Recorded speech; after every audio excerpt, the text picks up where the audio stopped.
Selamat pagi, salam sejahtera. Isu hangat pagi ini, saksi berkata Zizi terima RM2,2 juta perkenal ejen pelaburan kepada Bung Mokhtar. Berita sepenuhnya.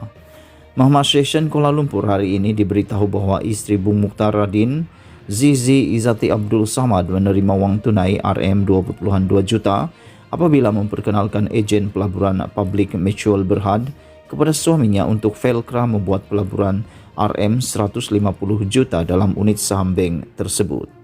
Ejen pelaburan Public Mutual Berhad Madhi Abdul Hamid, 43 tahun berkata kebiasaannya wang pengenalan introduction fee akan diberikan kepada individu yang memperkenalkan ejen pelaburan kepada pelanggan. Kami tidak menetapkan sebarang kadar bayaran wang pengenalan, namun ia mengikut kepada budi bicara antara ejen dengan individu. Kami putuskan untuk beri wang pengenalan kepada Zizi kerana memperkenalkan kami kepada Bung, katanya.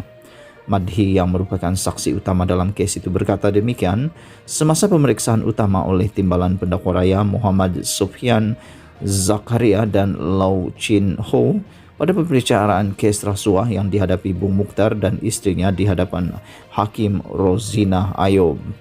Menceritakan mengenai penyerahan wang pengenalan tersebut kepada Zizi Izzati, saksi pendakwaan ke-28 itu berkata dia dan seorang lagi ejen pelaburan Public Mutual, Nur Haili Ahmad Mokhtar, menyerahkan wang berkenaan kepada pelakon itu di Public Bank Cawangan Taman Melawati di Kuala Lumpur pada Jun 2015.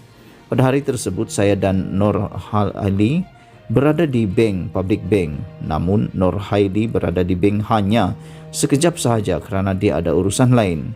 Jadi ketika transaksi wang berlaku, hanya tinggal saya dan Zizi berada di bank sehingga transaksi selesai. Pembayaran wang pengenalan itu dibuat dengan cara saya mengeluarkan wang dalam bentuk cash tunai dan pihak Public Bank menyerahkannya kepada Datin Sri Zizi, katanya. Madhi berkata sebelum penyerahan wang tersebut, pihak bank memaklumkan bahawa jumlah wang yang dia mahu keluarkan tidak mencukupi dan hanya boleh mengeluarkan RM2,2 juta sahaja. Ditanya Lau, berapa jumlah wang yang diminta saksi itu sehingga pihak bank memberitahu wang yang diminta tidak mencukupi, Madhi menjawab, saya tidak ingat berapa wang yang kami minta, tapi jumlah wang tunai yang dikeluarkan oleh Public Bank adalah RM2,2 juta. Lau bertanya, sebelum ini kamu Madhi kata akan bayar wang pengenalan kepada Zizi sebanyak RM2,5 juta ke atas dan pihak bank hanya boleh keluarkan RM2,2 juta. Jadi bagaimana dengan uang selebihnya?